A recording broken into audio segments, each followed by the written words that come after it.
Bro, The Dwight Howard point. he's though? not washed though, B. Come on Dwight? now, Steve. He's not washed. He won them championship in the bubble. He's one of the main reasons why he won a That was championship in the 2 bubble. years ago, Joe. Joe, he's moving real slow out there. That was 2 years You ago. you put him in the same category as DeAndre Jordan? Not to that extent, but bro, he All right, cannot put move. it this way: He can't DeAndre move. Jordan is washed, and Dwight Yes. is the washcloth. I just don't think he has it anymore. Should any team want Carmelo Anthony? Blasphemous. Yes,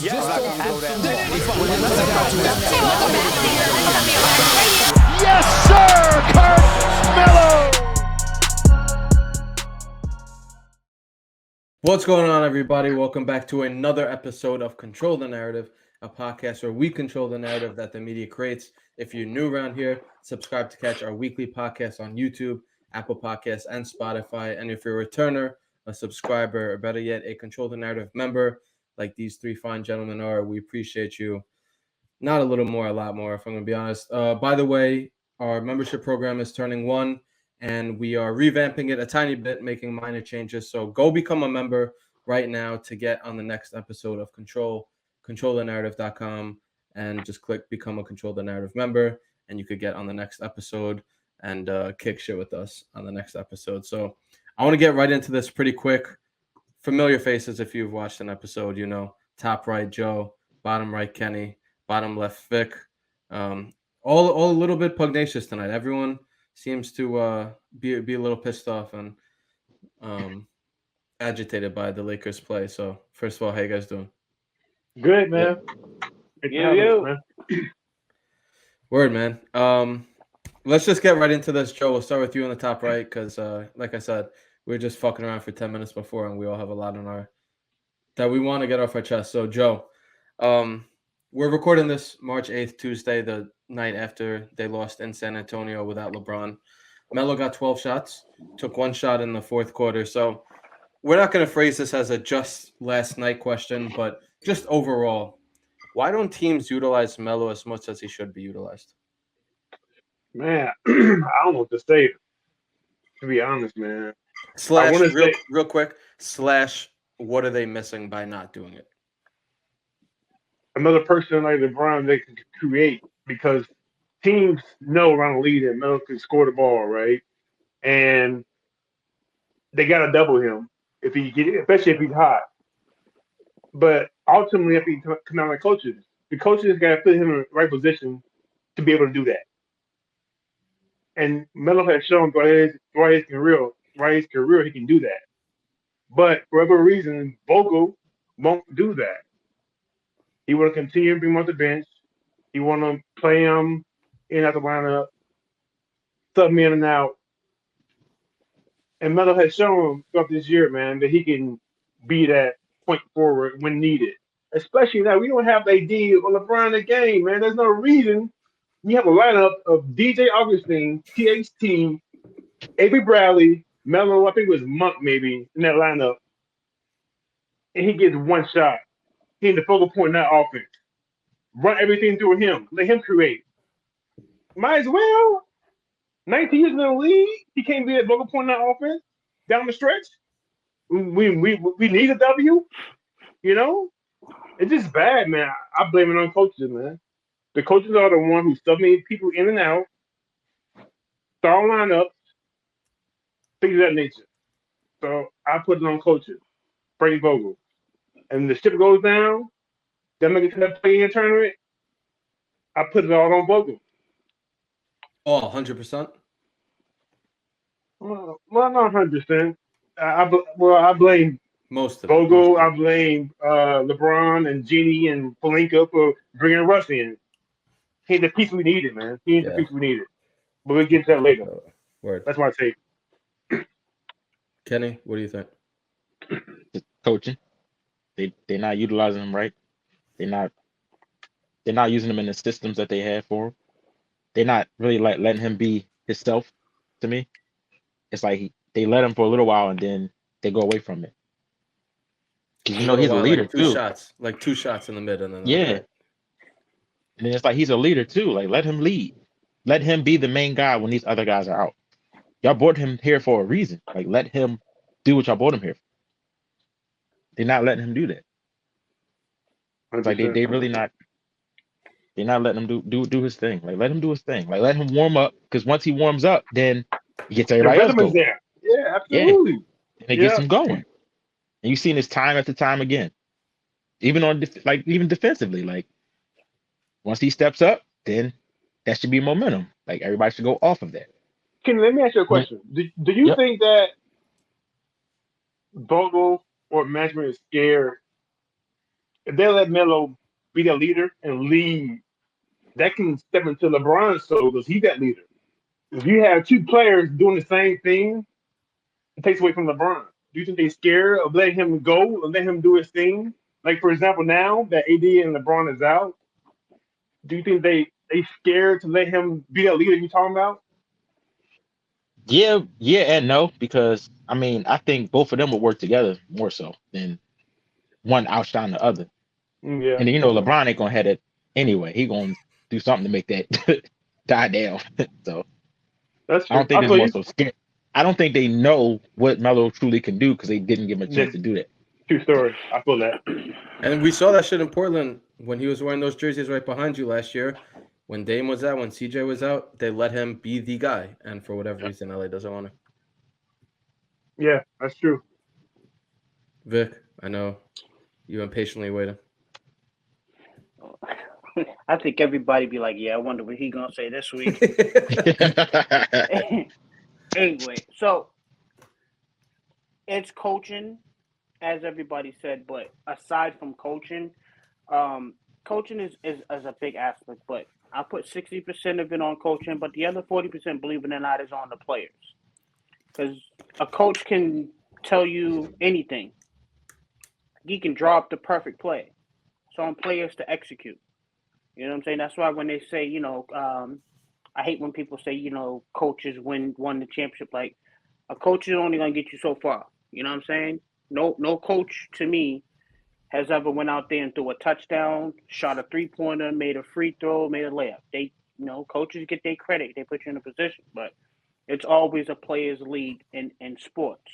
And I think, as a coach, Frank Vogel doesn't put the onus on his players enough to run an offense through Melo. Like, I mean, Melo, if you take Melo's year, as far as like his shooting percentage from the field, he's shooting about 45%, which is the highest he's shot since 2012. But that year, he was kind of injured. He averaged about 22. But the year prior to that, he played, I want to say about 78 games. He had the same field goal percentage. He averaged 28 points a game, 6 rebounds, 2.5 assists. The point I'm trying to make is on 10 shots, he's giving you anywhere between 13 and 16 a night.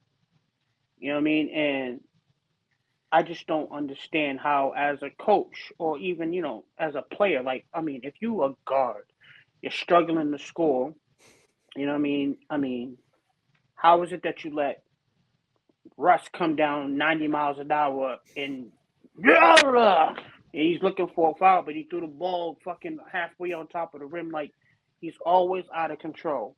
You know what I mean? And I feel for Russ on the, like, I don't think, as fans, I know I talk a lot of shit about fans, even THC. He sucks. But, you know what I mean? My thing is, I always keep it basketball. You know what I mean? A lot of people We'll get to it, personal. Yeah. And all that other shit. And I think that is unnecessary. But, strictly basketball, Russ he's always out of control. Then you got THT and Monk. Like, this team has the ultimate green light. Like, whoever has the ball, I mean, the light is so green, it's just greener than green. But when it comes to Melo, it's almost like he has that yellow light. Like, they give him the go, but when he gets to a certain point, they're like, we got to slow him down, which makes no sense. That's why Kenny's wearing that hat and shirt tonight. It's like, he yellow shoots. light Mo. He's only shooting 10 shots a game. And you watch a lot of these other players that come off the bench, like a Tyler Hero and all these other players, when they get in the game, the coach lets them play. You know what I'm saying? Like, if Tyler Hero got it going, he's throwing in 23, 24, 25 shots in the game, and he got 34, 35 points. Melo had 17 points yesterday on 12 shots, 1 shot in the fourth quarter. You think if they ran the offense through him and let him get the 22 shots Malik Monk got, instead of 17, it's not more like 28? Yeah. You know what I'm saying? Like, and I think that they just put this, they put in the narrative on Melo that he's gotten like, oh, he's a bench player. They're making him be who they quote unquote always said he was, like, oh, he has to adjust. He's a role player. And they're sticking him in that role, even though he's outplayed that role. Anybody with a lick of IQ that watches basketball knows that, damn, if Melo can get 8 to 10 more shot attempts, he'd be averaging, 20 to 20. Like, At least. I don't care what you say. Chris Middleton on his best day is not better than Carmelo Anthony at 37. If he was taking the same amount of shot attempts or getting the same opportunities Chris Middleton was getting, there's no reason why he's not a 20-point-a-game scorer. And I can go down the list of other people that get the same fucking love that he doesn't. So Vick, ultimately, don't you think that? I'm sorry, that's coming down to coach. That comes down to coaching, because it does down to coaching, yes. But even with a coach, like, you're a coach though, you can tell me, hey, when we come down there, run 5 low, and let's get Melo the ball in the post. I can hear you, but if I go out there and then I say run 5 low, but it don't develop as fast as I want, then I run a pick and roll and throw some bullshit, i.e. Russell Westbrook, it's hard to be like it's the coach's fault, because the coach may have called the play, but the players do whatever they want. And I guess you can put it on coaching because there's no repercussions. Me, personally, if I tell you to get the ball to Melo in the post and you don't, on more than one occasion, I got a nice spot for you right here on the bench. Exactly. I don't care if you make $40 million. I don't care if you make 40,000. Like, that's a good sign to say that Bogle has lost his team, man. When you have THT, Monk, and Reeves, they deviate from the plan, do their own thing. That's some coaching. If he don't sell them out, then that's on Bogle. Well, I blame LeBron, because to me, LeBron's the coach. LeBron's the ultimate naysayer. If LeBron says something, it's gonna happen. You know what I mean? So whatever these people are throwing up shots and doing all this other shit, LeBron is letting it go. You know what I mean? LeBron's not confronting a Westbrook if he does something wrong. No, he ain't doing that. It's just kind of like they let Westbrook do what he wants. And, even Malik Monk, like, I've seen times where it was the other day, I don't know who did, somebody did something, and you seen LeBron yelling at him. It was Malik Monk. He fucked up on the play, and LeBron's yelling at him. The very next play, Monk gets the steal. He throws the alley to LeBron. I saw that. I remember that. Yeah, I remember that. But if that's Russell Westbrook, he doesn't say nothing. You can see LeBron's frustration, like he put his head down. Like you can see others players' frustration when Russ makes mistakes, but nobody's saying anything to him. Yeah, on that point, keep going. On that point, I want to just hit on this, because this is where I was going with this when I thought of this question. I think it's solely 100% because of the money. If you look at Westbrook and what he's doing, any normal person, he would be benched, cut, all this shit, but they can't cut him because he's getting paid $40 million. So Melo, who's on a vet min contract, whatever he gives them, they're looking at as like a plus. If Melo was getting paid $15 million, I feel like they would feel like they have to feed him, and he has to get his shots, just like Russ is doing. The whole thing with Russ, him not coming off the bench, sure, it's like the whole superstar thing, but more than anything, can you imagine paying a guy $40 million to come off a bench and play like shit? Like, it's not like it's just like, yo, you're going to come in and like ball out. No, he's getting paid $40 million and they want him to come off the bench. But with Melo, with a vet min contract, it's way easier to do that. With Melo and a vet min contract, it's way easier to just be like, yo, you're going to get one shot in the fourth quarter versus Monk, who's getting 22 shots. And again, he's not getting paid that much more than Melo. But, he's getting paid the same. They're both on vet minimum. I think He on Monk's like exception. five. Monk's like 5.9. not much Yep. more. Not Yep. much more, but like the reason I bring it up is because Portland last year, they didn't have a guy like THT who they were paying $10 million a year, $30 million over the next 3 years, who they kind of had to get something out of him. They're like, yo, we're just gonna keep riding with this guy. We saw potential in him, and that was it. Like they didn't have that guy, which is why I think they allowed Melo to be the guy when Dame and CJ were out. But in LA, they have those guys like THT, like Russ, who they just owe a shit ton of money to, and they feel like they have to get something out of it. And it's just like, yo, cut your fucking losses. You don't have to cut them, but play them less and give the fucking guy who's shooting 50% from the field and who's an all-time great scorer the fucking ball. And they're not doing that. And I think it's solely because of finances. But at the end of the day, is it about money or finances, or is it about win? Yeah, 100%. You know what I'm saying? 100%. So the money thing makes sense. I get it, but I mean, let's put Westbrook aside because he's definitely a part of the problem. You know what I mean? And I get, you know what I mean, you invest in $40 million, you're gonna see it out. Like everybody and their mother know next year Russ is gone. He's in the last year of his contract, $47 million. Any team will take the contract because it's 1 year left. They'll get it off their contract, and they'll probably trade for Russ to get some bad contracts that maybe got 2 or 3 years left on them. You know what I mean? That's how the NBA works. So he's gone. He's gone like a bolt of lightning the day after the season's over. My issue is in it happened in Portland too. Like when they were in the bubble, they let Melo rock. But to your point, last year my issue with Portland was like a lot what's happening with the Lakers this year. When they took Norman Powell, he was the person they was like, oh man, we got to get Norman Powell up because we're trying to re-sign him.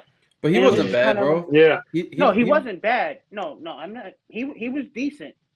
He just still wasn't no Melo. I don't give a shit what anybody say.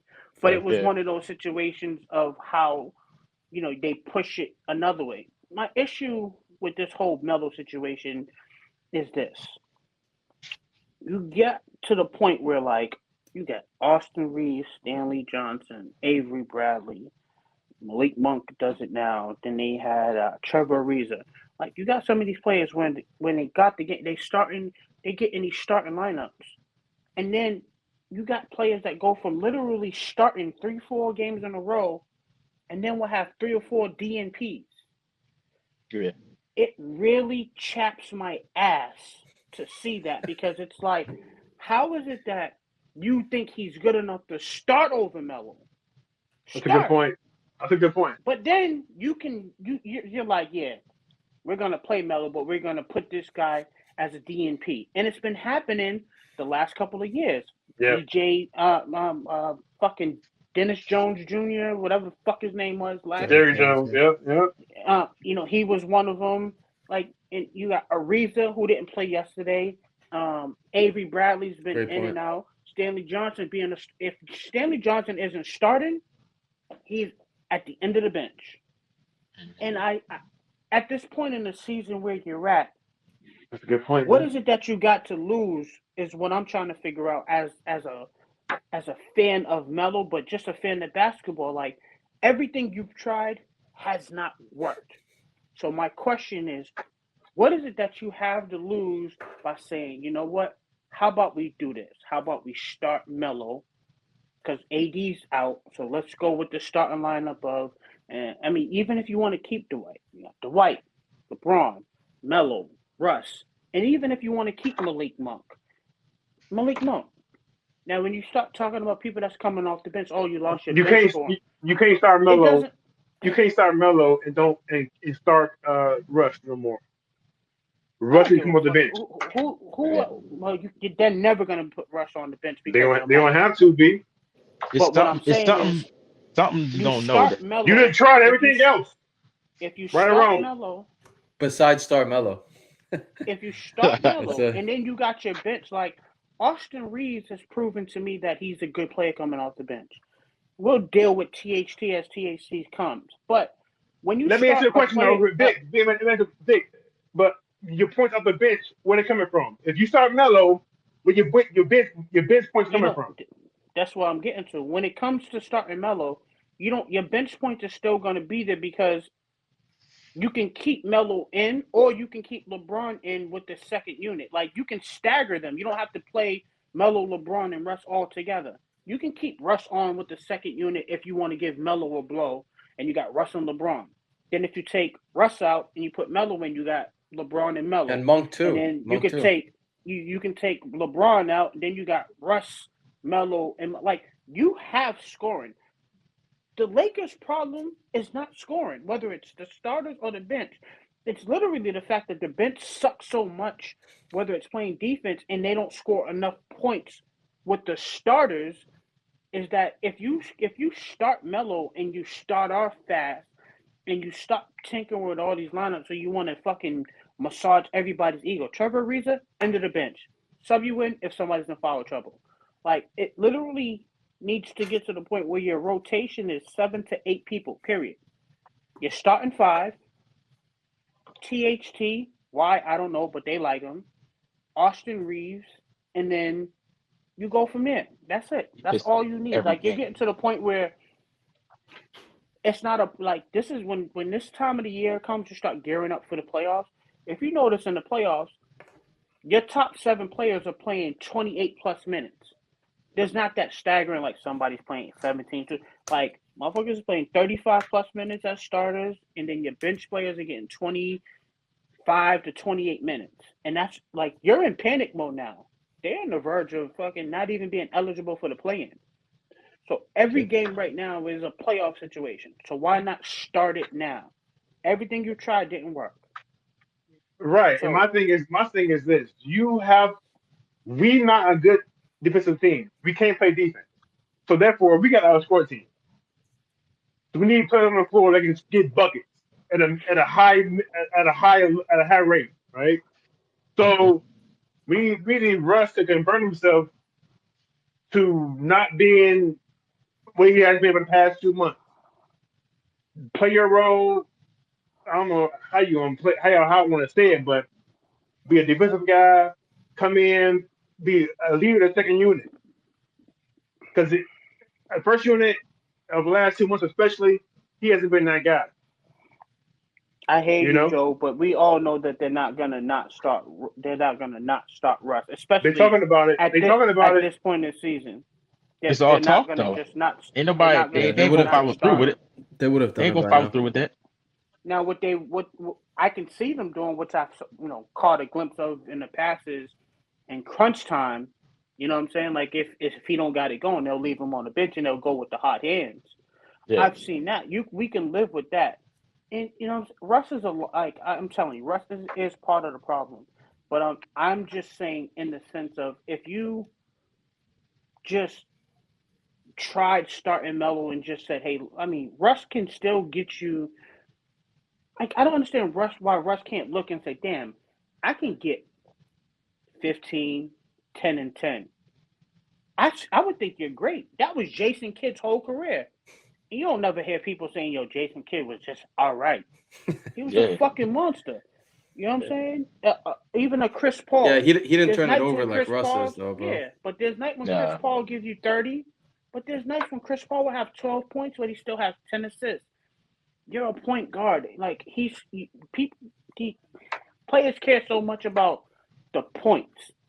Like, the only point you need to care about is whether you win or you lose. Yeah. Like, Bro, they don't pay enough attention. Okay, well, to I'm making one little last shit. comment. I'm gonna Right, make go ahead, one last comment. Russell Westbrook, I'm gonna call him that, whatever, has lost his confidence, right? You guys tell me, when was his last triple double? When was it? Give me a date. He hasn't had one this year, 2022. His last triple double was New Year's Eve, 2021. We in March. Being in LA, man, it's a different animal, right? When you get heckled, you ain't playing like shit. You feel the pressure. He has felt that pressure. It's over, man. LA for Russ, man. He needs to be put to the bench, man. I'm gonna leave it like that. All right. I hope they would have done it by now, but my feeling is they would have done it if they were going to do that. But real quick, we'll go back to Russ in a few minutes. But Kenny, we'll start with you on this one, bottom right. Yo, real quick, sorry to interrupt if you're watching on YouTube or listening on Apple Podcasts or Spotify, but just wanted to let you know that we have merch at Control the Narrative, and it's pretty fire, in my opinion. This is the Pixel Melo t-shirt that I'm rocking. Anything from Cuse Melo to New York Melo, Hoodie Melo. On this shirt, we got Scapegoat merch, we got Blackball merch, we got just regular Control merch. Shop CTRL the Narrative.com. T-shirts, hoodies, hats, beanies, stickers. Shop CTRL the Narrative.com. I think I got my point across. Go check it out. I bet you'll find something you like. Appreciate the support as well. Obviously, you know, the merch sales help us fund these podcast episodes that we get to record every single week. So appreciate you. And back to the show. Joe mentioned something I think was pretty important, where this team has tried going with defensive lineups so often, and they can't stop anyone. When they go with these defensive lineups, they can't stop anyone, and then they can't score, which is obviously the worst case scenario. So one thing about Carmelo Anthony, we know all about his scoring prowess and what he can do on the offensive end. We just talked about that for 20 minutes. But what I want to know from you is, how important do you think Melo's defense has been for the Lakers recently? He's been a block in 8 straight games, 10 blocks over that span. He's had a bunch of steals. He's been playing great defense vocally. So just talk about Melo's defense and how important it's been for the team. It's been very important. Like I said, it's been like, that's like the spark. Like if you got one person that's doing it, that's like aggressively playing defense, and that mean, you know, that should make you want to like, all right, let me jump up, let me step my game up, my defensive game up. Because when they played against the Warriors the other night, and he slid over to guard Curry, and he caused Curry to dribble the ball out of bounds. There was another possession. He who did he guard? He jumped with somebody, and like, he got a block. It's like, all right, you're seeing that, but it's like they didn't get nothing out of it. It's like, all right, he played defense. That was Jordan Poole who was killing us. Yeah, and it's like, all right, he just stepped up for 2 of the guys that was killing them, and it's like that didn't click in nobody else's head. Like, all right, let me step my game up too. And then last night, he was everywhere last night. Same so it's like last night. Yep. It's like, yo, what are y'all doing? It's like y'all wasting him. He's wasting and exerting his energy, and y'all not bringing your energy and adding to it. Like, as a team, you should want to do it defensively together. Like, I don't. Defense turns into offense. You know what? If you play defense, then it's because he's not flashy. The defense he played yesterday, whether it was stopping motherfuckers, getting steals, a couple of blocks, you know what I mean? It wasn't flashy. Like, if LeBron does it, it's flashy because he blocked it out of bounds. It's flashy. So they'd be like, you see what he did? Like, Melo was almost like, oh yeah, that was good defense. Yeah, he gets those swipe blocks. Melo was literally LeBron James yesterday, where he was doing everything. Yeah. You know what I'm saying? Only difference is when the game was on the line, when the game was tight and they needed somebody to close it out, they said, Malik Monk, a career 11-point scorer, let's go to him. Russ, a career turnover machine. Oh, let's go to him. THT, a career. Does he even have a career? Like, I don't even, like, he's just a journeyman. Like, everybody and their mother got an opportunity to shine. And it was just like, and I'm telling you, you can see the frustration on Melo's face in games. You know what I mean? He always keeps up a good spirit, but anybody that knows basketball can see, like, when they throw up some bullshit and the way he runs back on defense, you can see it in his face, like, I could have did that. You know what I'm saying? Like the other day, I was watching the game. THT he drove the lane into 3 people. 3 people. Like, you see these 3 people down in the lane. You gonna go right into them and try to throw something up? Like, what sense does that make? You got 2 people on the wing that's wide open. You go into 3 people? I can guard THT. I can guard THT. And I'm just, yo, don't laugh. I swear it's not an exaggeration, because he does the same thing. I don't like him, man. I like him, man. He's either going to try to run by you and bully you, and no matter what side he's on, whether it's the right or the left side, he tries to lay it up with his right hand. He'd be on the left for a left-hand layup, and he tried to do that little scoop shit like this, and then they throw the shit in. They throw it into the third row. Yep. Or he is James Harden Jr. bullshit, and he do the sidestep. I hate when he does the sidestep.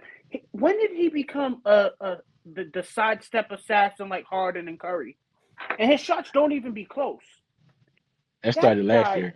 Oh my God, he gives me an aneurysm. What the fuck? Oh Vick, my Vick, God. Melo, I want you to be good, bro. Melo's defense. It's been good? His defense he's been the best fucking defensive player on the team. You know what I'm saying? And since we're talking about defense, I'm going to send it to you, Steve, man. I had me and my buddy, we pulled up some like clips. This is over, I think it's like, we pulled up like 30 games of LeBron James playing defense like this. Yeah, I know. Just watching his defender shoot. He's standing in the paint. I know. They go on a fast break. He missed a layup. He just stand there on the fast break watching on the other end. Nobody says a word. You're right, though. It's you know why? LeBron's carrying the team. It's because he's flashy, bro. When he does play defense, it's because it's flashy, so like, he gets the highlights. Yeah. You get the highlights, like, oh yeah, look at the block. And I'm just like, that's good defense, yeah. But like, what about, you know what I'm saying? What about fucking Austin Reeves, who's diving on the floor, or when he fucking locked Reggie Jackson up and got the block? Like, that shit didn't make Sports Center. Yep. Because Melo met their center. I don't know who the center is for San Antonio, but he met them at the rim last night. He met him at the rim. Yep. So can I ask? This is a question for the group, right? Because wait, is it Melo defense related? Yes. Okay. So this is the thing about Melo's defense. Have you ever noticed that when they announce and like if they're playing good, they'd be like, "Man, LeBron guards all 5 positions." Do y'all know that LeBron never guards the centers? He doesn't play the 5. Sometimes he does. When they are playing and Melo's in the game, Melo always guards the 5. LeBron is always guarding either the 4 or one of the other forwards. He's not guarding the 5 when Melo's on the 4. Melo always guards the 5. And you've never heard any of the commentators be like, man, Melo's out here playing center. He's banging with these big dudes nonstop, gets no credit. They try to post him up, he don't have it. Swipey, give me those. Ball too low. Yeah, you do. He surprises them because low-key, Melo still got bounce. He just uses it when he needs to. When he needs it. Like, he's conserving the little knees he got. Absolutely. So a lot of those times where dudes be like, oh, I got an easy layup, and you see him blocking, they're like, damn, Melo got up. And I'm like, yo, he still got bounce. It's just Melo's turned into a smarter player as he got older. that mentality, man. This is why he's gonna be able to play as long as he probably really wants. Like, you know how Vince Carter lasted a long time? Melo's gonna be able to last because he's smart. Like, you know what I mean? Like he doesn't over exuberate himself. Like he knows he's got the slow footed. Like I'll take this foul real quick before this and that. Yeah. And I just think, you know, he's just a smart defender. And since he's not flashy and he's not throwing shit in the second row like he did in his second year, or like LeBron continues to do today, he doesn't get the credit. It's always like, oh yeah, Melo don't play no D. Right. Oh yeah, when he gets pushed out on the guard and like a guard scores on him, it's like, oh man, they're cooking Melo. No, they're not. Anybody that runs a pick and roll with the Lakers gets cooked. And it's not bad defense. Melo puts his hand right in the face. It's just it's a good defense. It's a better shot. That's it. Mm-hmm. You know what I'm saying? It's not bad defense. There's a lot of times when people score on Melo, and it's not the fact that Melo didn't play good defense. It was just a great shot. These are NBA players. They're getting paid $50 million just like Steph. Of course, if you're guarding the Durant, you can put a hand in his face and it don't matter. We, as Melo fans, we do it all the time. People like, oh, man, Melo's cooking this nigga. But it's not the lack of these dudes don't be playing good defense. Yeah. Hell, he be having 3 or 4 people draped over him to score. Yep. It's just offense. It's just a label, man. They've been labeled with all of his career. He's been labeled as oh, he don't play defense. He don't play defense. He's a subpar defensive player, and that shit followed him from Denver to Knicks to Portland. It follows him, right? So everybody go with the same label. But we all know that when Melo is locked in, I always said Melo is savvy. He's hella smart. Look on defense. He can play defense, man. You just gotta watch and stop listening to the haters from back in the day and follow his whole career to now. He plays defense, man. We've seen that over the past, since the All-Star break especially.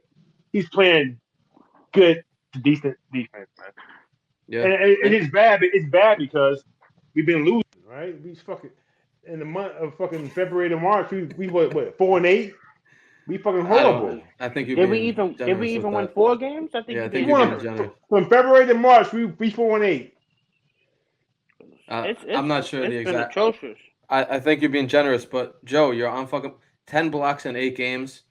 He had a game against Dallas, 3 steals. That's not going to show up on the highlights. When you look at the box score, some people that might not pop out, but like that's the whole thing, man. Like we watch the games, and I was talking to one of my friends, and he's a LeBron fan. I told him, I was like, "Yo, Melo has 2 more blocks tonight." He's like, "What? Melo has 2 blocks?" I was like, "Yeah, he has a block in the last 8 games, at least one in the last 8 games." And you just don't know those things if you don't watch the game. And again, I think one point that I wanted to touch on regarding Melo's defense was vocally, because Dwight Howard is fucking washed. He and DeAndre Jordan both. Like I came into this year, I was like, bro, as long as they block a couple shots, like, they're gonna get abused on switches and shit like that. But bro, Dwight is washed. So like Melo stepping up and playing that 5 or playing the 4 with LeBron, however they want to do it, 4-5, him vocally in the paint has been fucking huge. Yo, screen coming to the left. Yo, watch it. Just like the little things that people don't realize if you've never played basketball or you're not listening to like the players speaking on the court. And he's the only one that talks on defense, Steve. Yeah. If you listen to the game, you hear one voice and it's always Melo, whether he's telling the guard to your left or he's pointing to somebody like if they're playing zone, like, nah, you're supposed to be here. It's real crazy for somebody that y'all say don't never play defense, knows all these defensive assignments. Bro.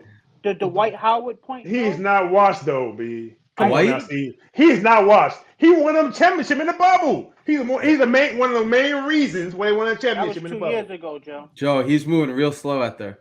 That was 2 years ago. You put him in the same category as DeAndre Jordan? Not to that extent, but bro, he cannot move. Put it this way. He can't move. DeAndre Jordan is washed, and Dwight is the washcloth. Like they close together. Joe. I'm sorry. You know I love you, Joe. But he's damn near close. But what happened though? And at the trade deadline, who I wanted them to get, who I think would have been perfect for them, is Serge Ibaka. I like Serge Ibaka.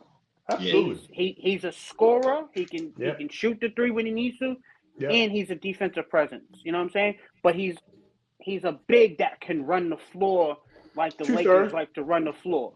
Yeah, that's who I really wanted them to get. That'd have been that's the perfect type of big for what they want to do. Yeah, that's true. I feel that. But he ends up in Milwaukee, who's already stacked. Like, I don't know what the fucking Lakers are doing. You could have got rid of Russ for John Wall, but you didn't want to get rid of a first-round pick. Why? I'll get that shit up real quick. Because they know LeBron's going to leave. Bro, they know LeBron's going to leave, and they know that first-round pick in 4 years, it's going to be like a top 10 pick. Yeah, but you know that. You should have known that when you signed LeBron. LeBron's 100%. loyalty isn't to nobody but himself. 100%. Once he used you for all you got, you know what I'm saying? He's just like he's like a bad prostitute. They get you for everything they got, and then he moves on to newer pastures. But why a bad one? Don't good ones do that too? Why a bad one?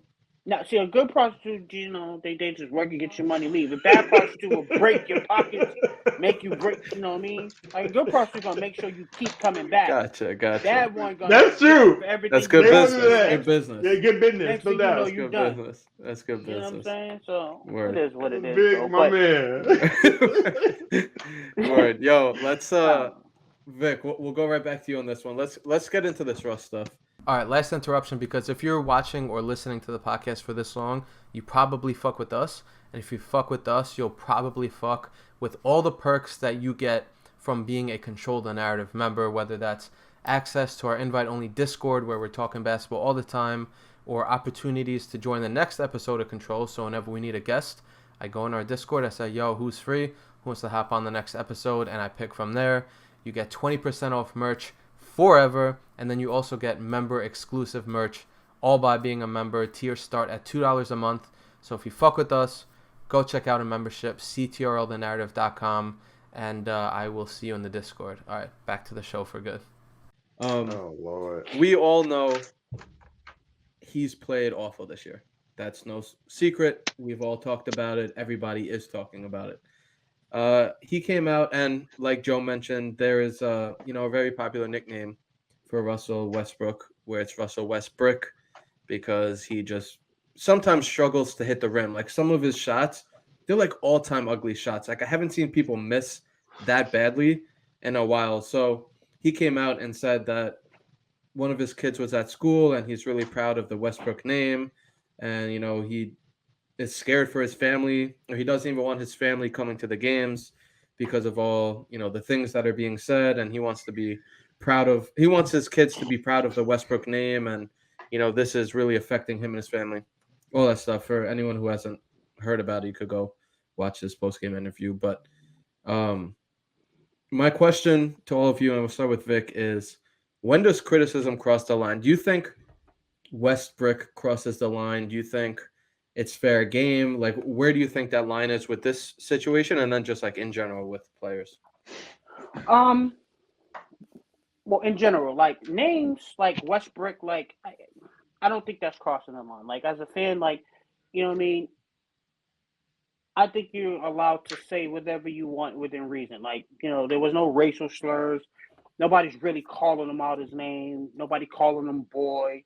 Like, that's the type of shit that I think, goes a bit too far. Westbrook, like, what I mean? I know you don't like it, you know what I'm saying? But, I mean, that's kind of what you are. You can't make a shot. And, like you said, his misses are all-time bad.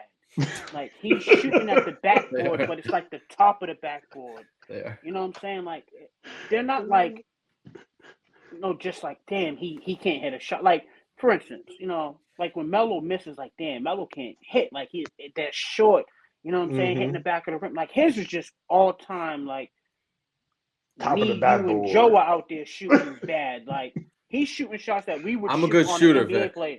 Vic, I'm a good shooter. I could do one thing on the court, it's shoot. FYI. You shoot better than him, man. When you're talking about somebody 6'8", you know what I'm saying? And, like, he's shooting, like, and that's a lot of it is, I think he has bad shot selections. Like, he's trying to shoot a backboard shot over a 7'2" footer. With the hand in his face. So. He's only 6'2" himself, 6'3". But Westbrook, I don't think is out of order. But, like, when you start getting to family, like, when he got his kids at the game, if you want to heckle him, I get it. Even if you call him Westbrook, I get it. Like, when you're famous as an athlete, like, your kids are going to experience that. Like, not everybody's going to love your dad. You know what I'm saying? Like, you're going to get heckled as the name. Like, absolutely. And that's cool. But, when you start talking death threats and people, like, being disrespectful to him or his wife, like, that's why I think it crosses the line. I do think Russ is a little too sensitive, because if you realize, Russ gets into it with every fan base. Like, he don't want nobody to say nothing negative about him. And it's like, my nigga, like, this is the rules of athletes. Like, y'all, whether they want to or not embrace it or not, they live by a different creed of rules. Like, there's certain stuff they have to endure that me, you, Joe, as the ordinary people, we don't. So the Westbrook, I think he's being a little sensitive about death threats coming to his family and the disrespect to his wife and his son. You know what I mean? I think that's way too far. That's like, that's crossing the line. That's where people get, get themselves into trouble. But I do think he needs to be a little bit more understanding that, fans are going to be fans. Like, I'm no LeBron fan, but everybody used to call LeBron, the fake king. Like, the names that he's been called over his career, LeBrick, like, you know what I'm saying? Like, you don't see him, like, saying, oh, I don't want my wife and my kids. Like, I know Westbrook's dealing with a lot, but nobody deals with the flex like a LeBron. Like LeBron Sure. has a lot of haters, and he's made it happen. Hell, look at Melo, especially his time in New York. Like, you know what I mean? Or how they treat him in Denver. Like, players deal with this type of stuff. You know what I'm Time he was saying? Like, out. so, He was out the whole Mhm. season. He was killing it. yeah, so it's like, you know what I mean? Like, and Westbrook is just dealing with it from the fans. Melo was dealing with it from the fans and his fucking coaching staff and management. Management, Like, exactly. you Yeah. don't have a break. It's not like, when Russ goes into the locker room, everybody's huddling up, we love you. Melo was going to the locker room, and Phil Jackson was over there talking to players like, yeah, man, we ain't going to be able to do this with Melo. So I do think it's a line. I don't think Westbrook is a line where, he should be saying, oh, I mean, your name is your name. Put some respect on your name. But, like, Westbrook, like, it's not like they calling you Westbrook and you out here averaging 40, 10, and 10. Like, you're shooting 40% exactly. You know what I mean? You were 1 Is for he 6 shooting again 40? yesterday. No, he's not. Right By the on way, the no, he's not. Hey, stat for you. Joe knows. No, he's not. Joe. I'll tell you stat in a minute. So, like the whole Westbrook like thing, like I don't think that's out of bounds. You know what I mean? I do think he's been a little thin-skinned on that aspect of it, but like some of the other stuff he was talking about, I do get. And then as a father myself, like I get, when you start talking about your kids, like Absolutely. nobody's more important to you than your children. Right. You know what I'm saying? So like when you do feel people like are attacking your kids in that aspect, like yeah, And your you know what I wife. mean, yeah, and especially your wife, yeah, you have a right to defend that. But like if you are upset because they calling you Westbrook, like come on, you know what I mean? Now if you have a fan that's in his son's face, like yeah, your father sucked, he's Westbrook, that's different. I mean, what is his son, like 4 or 5 years old, like. Why would you talk to a kid like that? Yeah, I'd punch the fan in the face. I don't give a fuck what the NBA says. Like, there's no amount of money in the world that will put my family second to anything. Hell, you know what I'm saying? If Russ has the mindset I had, and I seen it, I'd be in the stands. I'd knock that fucking fan out. What they gonna do? Kicks me out the league? Hell, he done made over $200 million. He's set. You know what He I just mean? said something to a fan the other day. Because they called him Westbrook. Yeah. It's a video. He called him Westbrook. Yeah. What He he said, say? "Stop disrespecting my name." It was at the Spurs game, I believe, wasn't it? Yeah, last night. But even a home crowd has been giving it to him, which is what he was kind of alluding to. And like I said, the only player I can think of, because even when LeBron was in Cleveland, nobody knew he was leaving, so they never really booed him, even no matter what he did. But one person that you can speak to that dealt with that was Melo. When he was in that last year with the Knicks, like they were booing him, blaming him for everything. You know what I'm saying? But again, the biggest thing about fans is they'll talk shit, but when you winning, they love you. You know what I mean, when Melo was hitting game-winning shots, they over there cheering for him. I know all of us fans know. Like I remember they were playing, I believe it was the Sixers, hit the game-winning shot. They all cheering for him. Motherfuckers. And he was like, motherfuckers, and he wasn't talking to the. He wasn't talking to the. Wasn't that in Philly? No, it was at the Garden. It was at the Garden, but it was against Philly. But when he was like, fuck you, motherfuckers, he wasn't talking to Philly. He was talking to the fans, like, you know what I mean? Y'all booed me, now y'all want you. Like, I understand that type of frustration. You know what I'm saying? So I don't think it's out of bounds, but everything has its place. Joe, Westbrook over the line. Where do you draw the line? What I want to say first is I think the death threat to his family, his wife, or his kids, things of that nature, way out of bounds. That's no play. That's total disrespect. That should never happen, man. Never. I don't condone that at all. I don't blame Russ one bit for standing up, say what he said. That's totally not right. But for the Westbrook comments, those are warranted, man. Your play dictates that. You making $40+ million a year.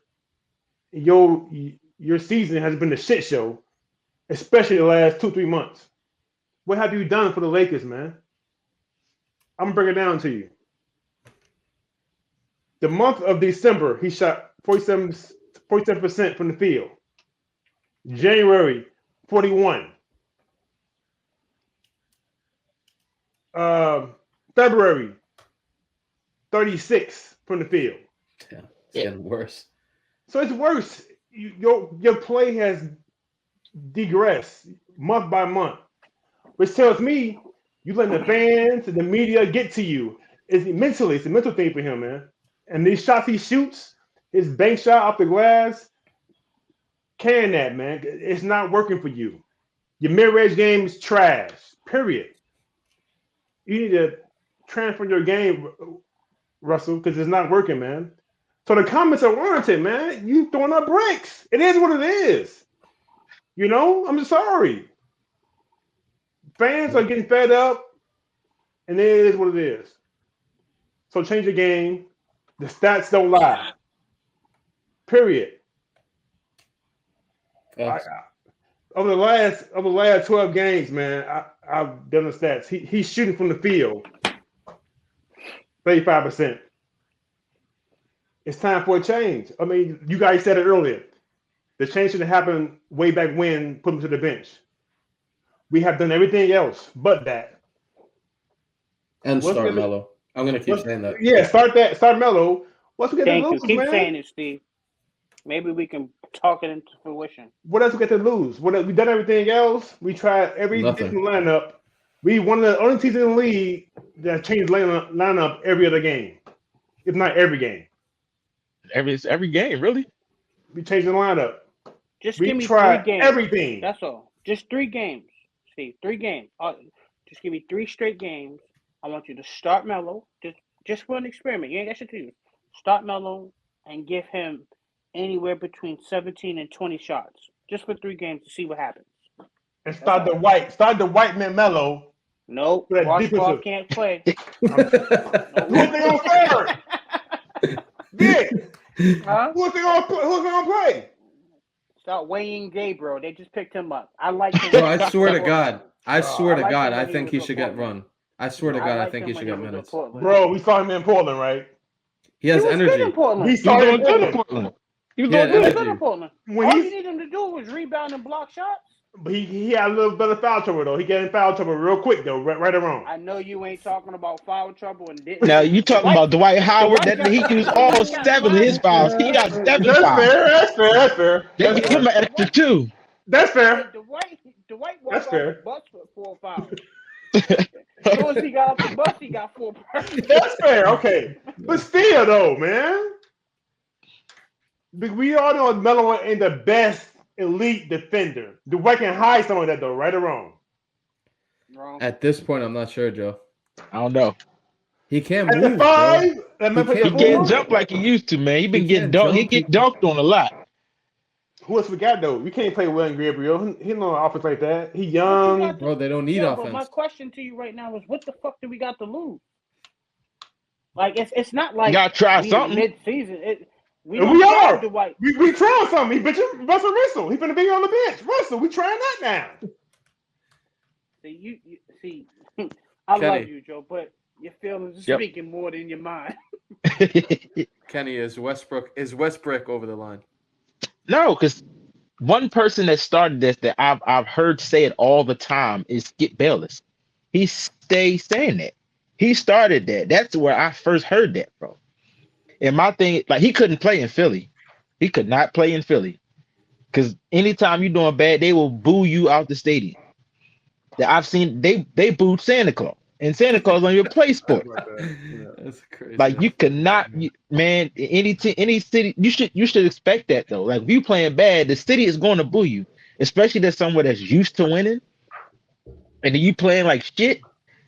And like you got to be able. What'd you say? Imagine him playing in the Garden. Steve know this. I was thinking about that. Man, he would have shot James. He would have shot James Dolan because it almost happened, bro. It almost happened. I'm trying to tell you. You can't be states that you can't be soft at. Philly, their fans, New York fans, you know what I mean? Boston fans ain't no. I mean, and the thing about Boston fans, we're a little different. I heard about that. There's a lot of racists up here, so when they boo you, I heard their boos be a little different. You know what I mean? And trust me, it'd be a little different. I done been at a few, and I'm like, I know he didn't say what I thought he just said. Yeah. But threatening people's family and stuff like that—that's a little too far. Because at the end of the day, you wouldn't say that if he was in their face. Like you would not see none of that shit you say if you was in somebody's face. And these dudes is athletes. So they 6'3", 6'8", 6'7". Like these are big dudes. Like you far away, you can say whatever you want to, but that's the same thing as like when you saying something to somebody else, you gotta think about it as, all right, you're a father too. So what if somebody was to come to you and threaten your family? How would you feel about this? Because I got 2 girls, and let me tell you, anybody to say anything, you gotta meet me in the street, or I'm going to your mouth. Mhm. Like I don't care where I'm at. I don't play about that. And as a man, you're not gonna let nobody disrespect your family, your wife, your mom, your dad, anybody. Like you're not gonna do it. And like I said, you should think about it. Like, all right, would I really say this if I was in their face? No, you wouldn't. So And it's a lot like of shit like that that's happens online too. yeah, like it's I would, that's but too I far. would though. I'd tell THC he sucked to his face. Yeah, but telling someone they suck to their face is I'd be way like, yo, different than a lot of I'd be other like, yo, shit. you're really bad. Like you might kill me because I'm not an NBA player, but like NBA standards, you're terrible. Yeah. Yo, But I mean that's different. You telling somebody you suck, way but different. Way different. Way different. I mean Vick would that's do that different. shit with the fucking smile on his face, bro. Yeah, that's different. Yo, I just don't like THT. That's all. I have a little bit of a different opinion on this. Like, I 1,000% agree with everything that you guys said, but I think that if Westbrook is affecting his kids like that,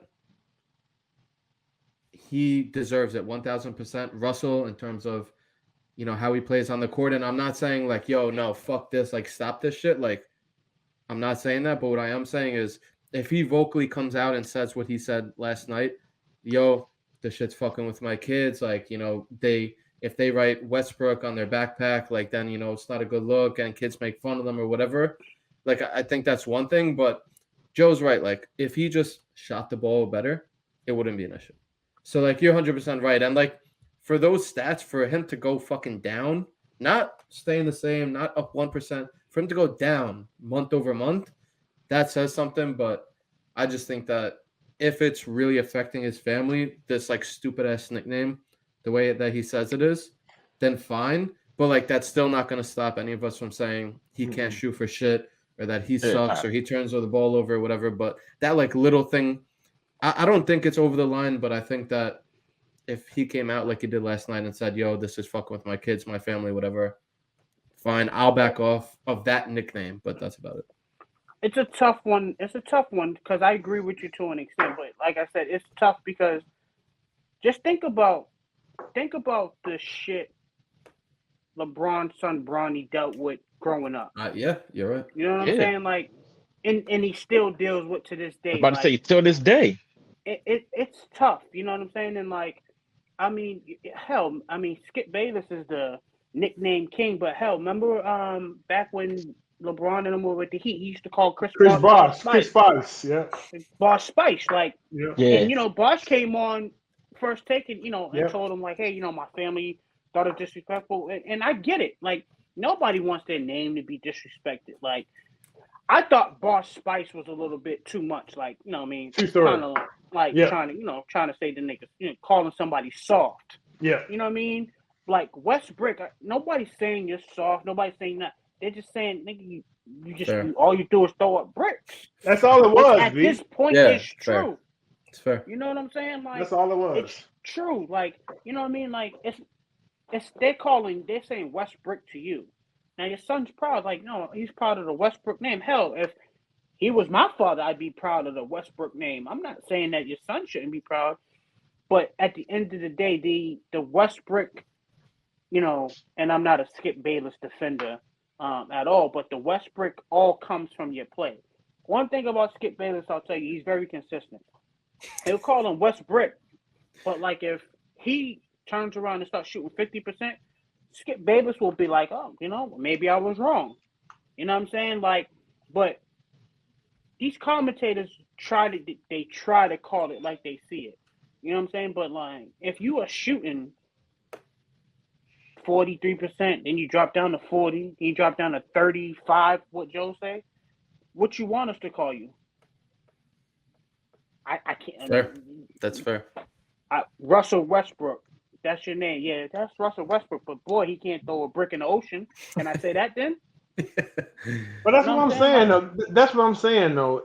His mental ain't always there, B. Because now he coming out in public and saying these comments on TV saying, "Oh, the Westbrook is messing with my family." What are you saying? But it's fucking with him mentally, and it shows up in the game on the court. I just You think shouldn't he's too brook up. sensitive.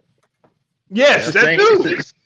The He's same the thing most with sensitive NBA player I've ever come across. Like, Nah, I don't know. Ben Simmons? I was about to say, Ben Simmons then filed a lawsuit against the Sixers for tarnishing his name. I just Like I agree. I'm telling you You're right, right. I'm telling you right You're right. now, Ben they are Simmons- waiting for him to step foot in Philly. Oh no, Ben Simmons. I'm gonna hear the boos at is my house bad. of how loud. That's how loud it's gonna be. They're waiting You ain't lying. to boo him. But it's, he's not playing, it's but a- he's obviously going to be there, right? Like he's He'll going be to on be the on the bench. bench. He's gonna be on the I bench. don't think no, he ain't gonna step foot in that arena tomorrow. You They don't think wait They so? up said till that. Thursday. I just read that. Thursday? They He's said not gonna come. They said he's going to be on the game on the bench. I read on. I just on read that. ESPN Man, he's sending they the go game. man, they gonna need extra Hope he- security because they Hope he got about waiting 10 for him. bodyguards. Yeah, because they y'all are motherfuckers- waiting Y'all for in him. Philly, y'all are different. Yeah. Philly fans. Wait, Vic, you are too, bro. You're trying to catch flights to Denver, to Philly. Nah, he was Melo, being disrespectful. Like, He coming to Philly You know because what he's trying I to get my stuff. he know why I'm trying to get to Philly. Like, you trying to meet me real quick? Yo, I'll give it back, Joe. I just want to take. I just want to politic. You know what I'm saying? Like, yeah. You know what I'm saying? Yo. It's about mellow shit. that's it, bro. I literally only put 3 questions. Usually I put 4, but I was like, bro, we're gonna go for a fucking minute. Here we are at almost an hour. But before I let you guys go, I want to give you all the opportunity to control a narrative. It doesn't have to be Melo related. It doesn't have to be basketball related. It doesn't have to be sports related. So we'll do like 60 seconds each, and we'll run through this quick. Joe, you got one? I just have one, man. I just want Frank Vogel to play the right lineups from him moving forward. I want you to bench Westbrook. I want you to start Melo and Dwight in the middle and see what happens. So we're in a playoff stretch for the play-in game. Because if we make the play-in game tournament, it's a wash. This season is a fucking wash. It's a bust. That's it. That's all I gotta say. Period. Imagine talk about killing names. If the season's a bust for the Lakers, imagine what they're gonna do to LeBron. They're gonna kill him. They're gonna take his name and drag it as far as they can. Yeah, you ain't lying. Ken, you got a narrative? Just start Melo. Start Melo. I like that. That's all I got. Start Melo. That's it. Respect. Vic, finish us off. Of course, it could be me that jumped way off topic. So the narrative I'm gonna control is, God bless the people in Ukraine. But the narrative I want to control is, I don't know if y'all can see this picture I got right here. Probably hard to see. But the narrative I want to control. Gas prices. Fucking gas prices. I don't know what the hell is going on. But can y'all please? How much is that there? How much is that? Yeah, how much is gas there? So we got $6.95 for regular. God $7.25 damn! for premium. Shit! $7.55 for premium plus. And I was complaining. And I was too. I have the unfortunate love of having 2 SUVs that take premium fluid. And so it's a very stressful situation when it comes to these gas prices. So my narrative is, God damn, Russia, man. can y'all please help a nigga out? Get out of Ukraine so we can get back to normal. Yo, Kenny, how much is it where you at? I would 420. never complain about a gas How much is that where you at? How much it costs? Around there, like 415. We at $3.89. Where you at? Kansas. That's why you at $3.89. Shit. It's Send some creeping up, gas bro. in the mail. It keeps creeping up, bro. It's getting up Damn, there. $6. I fill up. I always fill up in Jersey. It's Where? low. It's cheaper in Jersey than it is in Philly. God A damn. lot B. cheaper or what? It's like it's $4.15 versus $4.90 in Philly. It's bad, man. It's bad. I seen a meme of dude. He had a lock on his gas tank, so niggas can't siphon the fuel from his truck. God damn. People be asking me for rides. I'm like, I need gas money, and I ain't talking about no $5 either. Vic, you in Philly, right? Gas Yeah. money right now, 40 and up. I'm like, yo, where you going? It's $40. Ubers and shit, bro. It's rough, man. But my guys, another fucking great ass episode. Yeah, it was. Almost done Hey, with yo, this you fucking know what, season. man? Steve, I was gonna tell you, maybe in the near future, Yeah. we need to get together and do like one of these podcasts live like this during the game. Like what? Like a Twitter Spaces or IG Live, or what do you mean? Yeah, like an IG live or something like that, but like during a Lakers game where we're yelling at each other or about the game. Like, I just think that'd be cool. It don't have to be a whole game. We can do like a half, because I know a game's a long time, but that'd be dope. You know, just kind of like a little spot proof of us on there, like that's on fun. the game, especially if it's a game where Melo's hot. Moving, you know what I mean? Kind of just prove what we be talking about, here in live terms. Like, people, because I know a lot of people tune into you when we be on IG Live. You see people jumping in and they can kind of see what we talking about. With Russell Westbrook's 15 turnovers, Yeah, I want THT with the step back three. Yeah. Driving in the four defenders. We'll definitely do something like that, bro. We did that one time during the Blazers playing game. It was me, Kyle, and DeMar, and we did that shit on Twitter, and we just watched the game together, and we were just like bullshitting on Twitter. So we'll do something like that. That's fun. But that'd be cool. It's always fun, man. Always a good episode No with doubt. you guys. I appreciate you all for taking fucking an hour out every fucking month at least to come on here and talk with me. But definitely appreciate I'm you. gonna hit you up privately too, Steve. I'm out. I'll be in New York in a couple of weeks for about a week for training. So hit you up, and That's I guess fine. we'll hit Mr. Philly up. Drive up there, see if I can get a jersey or something. Joe, I love you. Steve, you still coming to Philly? Never coming to Kansas. Yeah. Damn, bitch! Damn. I'll tweet you on the plane when we flying over there. We'll do something this summer, and I'll let you guys know in advance, and we'll do some control shit this summer. You have. I'm trying to go to Boston. I want Massachusetts. I want to see the Basketball Hall of Fame. I seen it when I was little, so I didn't really appreciate That's it. Springfield. The Basketball Hall of Fame is in Springfield. Okay. But yeah, well, if you ever come up north, I got you. Where you at, Vick? Where you at? I'm in Boston. Boston, okay, got you. All right. Oh, sorry, I'm in Champtown. Oh shit, here you go. Everybody gonna hang up now? We beat y'all though. I can hold on to that. We beat y'all though. I can hold on to that. Man, that's so damn old. It's recent. I broke clock right twice a day. All right, fellas, man. One love, B. Appreciate you all, man. Have a great night. All right. One. Sure. Peace.